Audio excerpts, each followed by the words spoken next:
तू न रुकेगा कभी, तू न थकेगा कभी, तू न मुड़ेगा कभी. कर शपथ, कर शपथ, कर शपथ. अग्निपथ, अग्निपथ, अग्निपथ. ये महान दृश्य है, चल रहा मनुष्य है. अश्रु स्वेद रक्त से लथपथ, लथपथ, लथपथ. अग्निपथ, अग्निपथ, अग्निपथ. मित्रांनो, जीवन क्षणोक्षणी पावलोपावली आपली परीक्षा घेत असतं आणि या परीक्षांना सामोरं जाण्यासाठी अशा कविता आपल्याला ऊर्जा देत असतात. जीवन समृद्ध करणाऱ्या अशा प्रेरणादायी सुंदर कविता आपल्या हृदयामध्ये नेहमीच जतन करून ठेवा.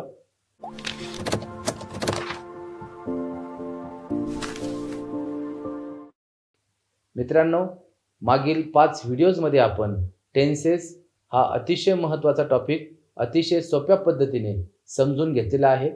आपण ते 5 व्हिडिओज मिस केले असतील तर या व्हिडिओच्या उजव्या कोपऱ्यामध्ये आय बटन दिलेलं आहे. त्या बटनवर क्लिक करून आपण ते मागील व्हिडिओज पाहू शकता किंवा खाली डिस्क्रिप्शन बॉक्समध्ये त्या व्हिडिओची लिंक मी शेअर केलेली आहे. त्या लिंकवर क्लिक करूनही आपण ते व्हिडिओज पाहू शकता. मागील 5व्या व्हिडिओमध्ये मी आपल्याला टेन्सवर 30 मार्कांची प्रॅक्टिस टेस्ट दिली होती. आय होप त्या 30 प्रश्नांची उत्तरे आपण आपल्या नोटबुकमध्ये लिहिलेली असतील. आज आपण त्या 30 प्रश्नांची उत्तरे पाहणार आहोत. चला तर मग आपण आजच्या व्हिडिओला सुरुवात करूयात. 10 मार्कांचा पहिला प्रश्न विचारला होता. Identify the tenses of the sentences and translate them into Marathi. वाक्यांचे काळ तुम्हाला ओळखायचे होते आणि त्या वाक्यांचा मराठीमध्ये अर्थ सांगायचा होता. The student has played cricket. सगळ्यात अगोदर तुम्हाला वाक्यातील व्हर्ब ओळखावं लागणार आहे.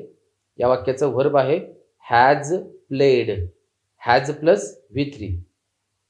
प्लेचं दुसरं रूप प्लेड आहे, तिसरं रूप सुद्धा प्लेड आहे, पण हॅज नंतर फक्त V3च वापरलं जातं. म्हणून या ठिकाणी हे जे प्लेड आहे ते V2 नसून V3 फॉर्ममध्ये वापरलं गेलेलं आहे. म्हणून स्ट्रक्चर आहे या व्हर्बचं has plus V3 present perfect tense. मराठीमध्ये अर्थ होतो या वाक्याचा विद्यार्थी क्रिकेट खेळला आहे. Next sentence, she will be reading a novel tonight. या वाक्याचं व्हर्ब आहे will be reading. Will be plus VING. Tense आहे फ्युचर कंटिन्युअस टेन्स. या वाक्याचा मराठीमध्ये अर्थ आहे ती आज रात्री कादंबरी वाचत असेल. Next sentence, the teacher will have been teaching tomorrow since morning. या वाक्याचं व्हर्ब आहे will have been teaching. Will have been plus VING. Future perfect continuous tense. शिक्षक उद्या सकाळपासून शिकवत असेल. He has been working for 3 hours. Verb आहे has been working. Has been plus VING. Tense आहे प्रेझेंट परफेक्ट कंटिन्युअस टेन्स. तो 3 तासांपासून काम करत आहे. He visited the fort so many times. Verb आहे व्हिजिटेड. V2 फॉर्म आहे. टेन्स आहे सिंपल पास्ट टेन्स. मराठीमध्ये अर्थ आहे त्याने किल्ल्याला अनेक वेळा भेट दिली.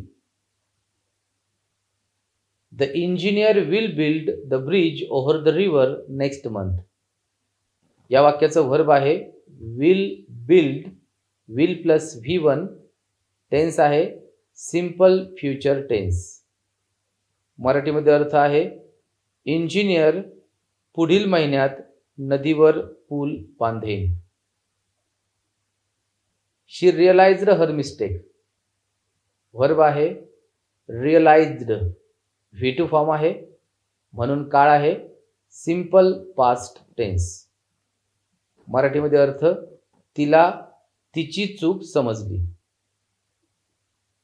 The sun rises in the east every day. Verb आहे रायझेस V1 फॉर्म आहे आणि क्रियापदाला यस प्रत्यय लागलेला आहे, म्हणून टेन्स आहे सिंपल प्रेझेंट टेन्स. मराठीमध्ये अर्थ होतो सूर्य रोज पूर्वेला उगवतो. When I reached the station, the train had left. या वाक्यामध्ये दोन verbs आहेत. पहिलं verb आहे reached, दुसरं आहे had left. एक महत्त्वाचा नियम तुम्हाला सांगतो. जेव्हा भूतकाळामध्ये दोन घटना घडतात तेव्हा अगोदर घडलेली घटना ही पास्ट परफेक्ट टेन्समध्ये लिहितात आणि त्यानंतर घडलेली घटना ही सिंपल पास्ट टेन्समध्ये लिहितात. या ठिकाणी रिच्ड आणि हॅड लेफ्ट असे दोन वर्ब्स आहेत, दोन घटना आहेत. हॅड प्लस V3 म्हणजे या ठिकाणी हॅड लेफ्ट ही घटना अगोदर घडलेली आहे, रिच्ड ही घटना नंतर घडलेली आहे. पहिल्या वर्बचा टेन्स आहे सिंपल पास्ट टेन्स आणि दुसऱ्या वर्बचा टेन्स आहे पास्ट परफेक्ट टेन्स. मराठीमध्ये अर्थ आहे जेव्हा मी स्टेशनवर पोहोचलो तेव्हा ट्रेन गेलेली होती. By 8 p.m. tonight, he will have studied the English tenses. Verb आहे will have studied. Will have plus V3 म्हणून टेन्स आहे फ्युचर परफेक्ट टेन्स. मराठीमध्ये अर्थ आज रात्री 8 वाजेपर्यंत त्याने इंग्लिश काळ अभ्यासलेले असतील. पुढचा प्रश्न आहे 10 मार्कांसाठी. Identify the tenses of the sentences and translate them into English. वाक्यांचे काळ तुम्हाला ओळखायचे आहेत आणि त्या वाक्यांचा तुम्हाला इंग्लिशमध्ये अर्थ सांगायचा आहे. मी रोज 3 तास अभ्यास करतो. अभ्यास करतो टेन्स आहे सिंपल प्रेझेंट टेन्स. इंग्लिशमध्ये अर्थ होतो I study for 3 hours every day. तिने काल कविता लिहिली. लिहिली हे वर्ब आहे simple past tense. She wrote a poem yesterday. मी पुस्तक वाचले आहे.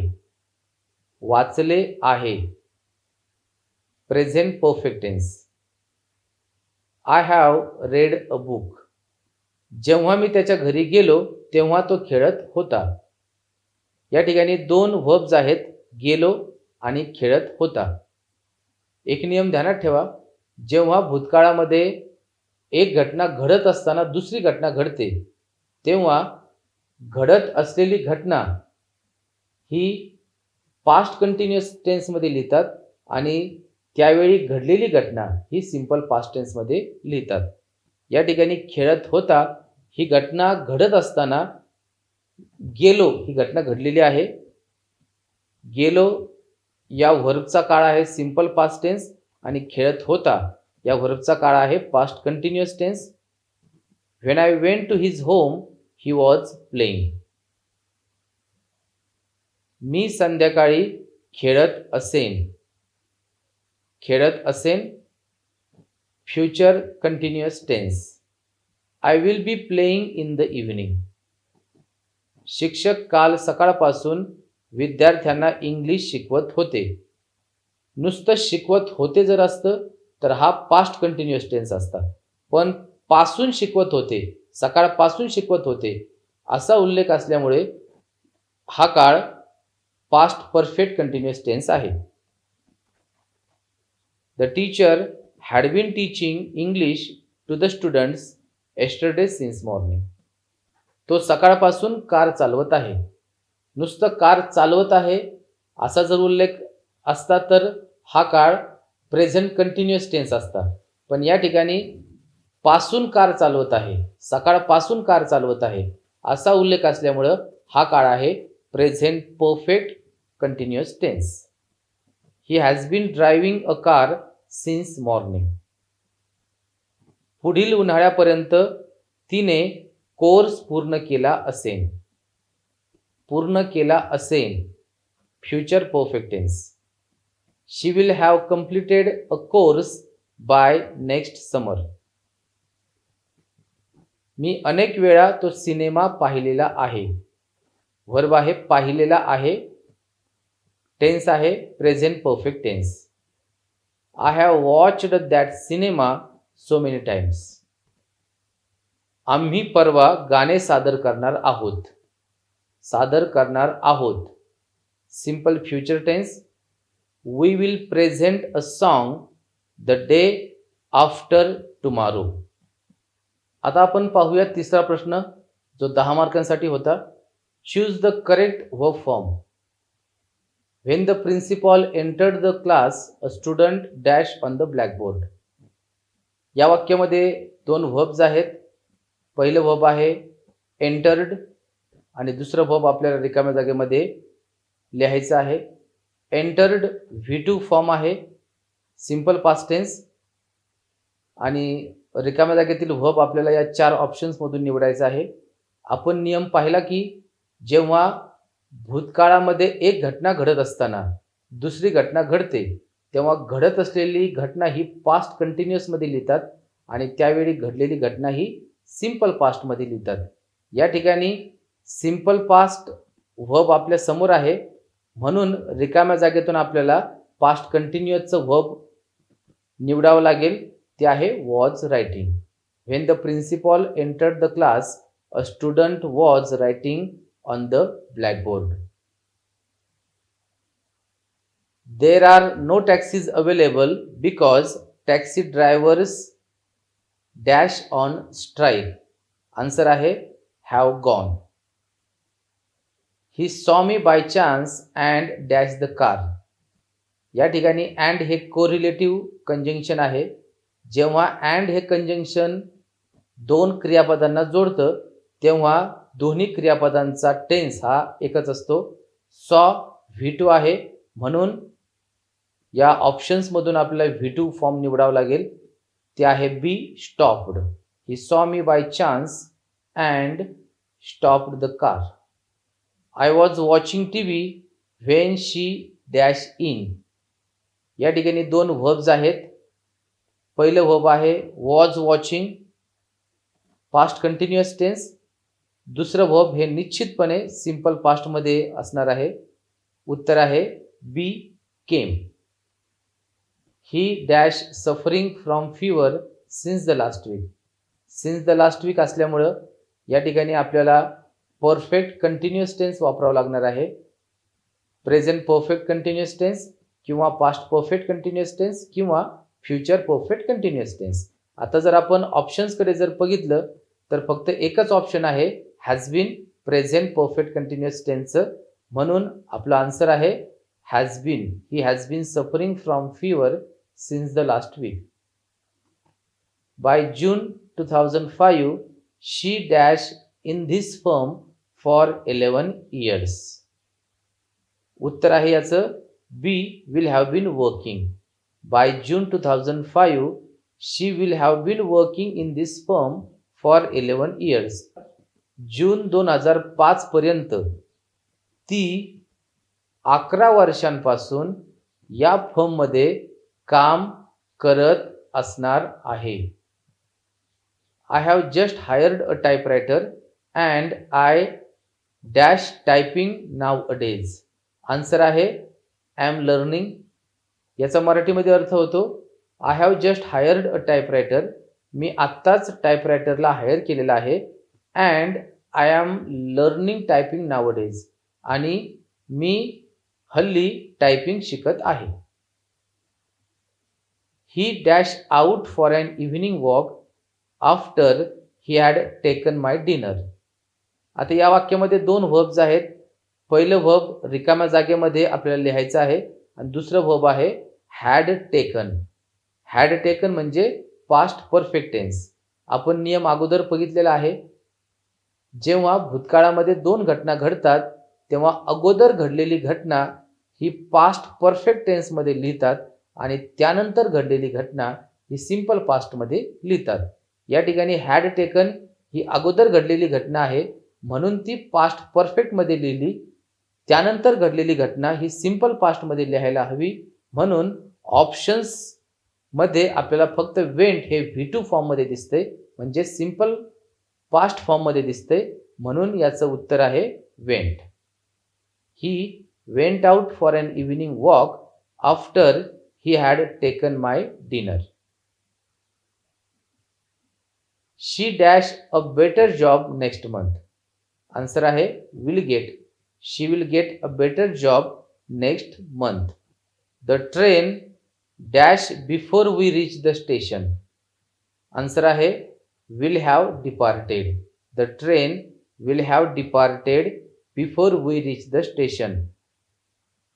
आम्ही स्टेशनवर पोहोचायच्या अगोदर ट्रेन सुटलेली असेल. मित्रांनो, हा होता टेन्सेस या सिरीजमधील 6वा आणि शेवटचा व्हिडिओ. टेन्सेस हा अतिशय महत्त्वाचा टॉपिक आपण अतिशय सोप्या पद्धतीने या 6 भागांमध्ये समजून घेतलेला आहे. ज्याला टेन्सेस समजणार नाहीत त्याला इंग्लिश भाषा कधीही बोलता येणार नाही.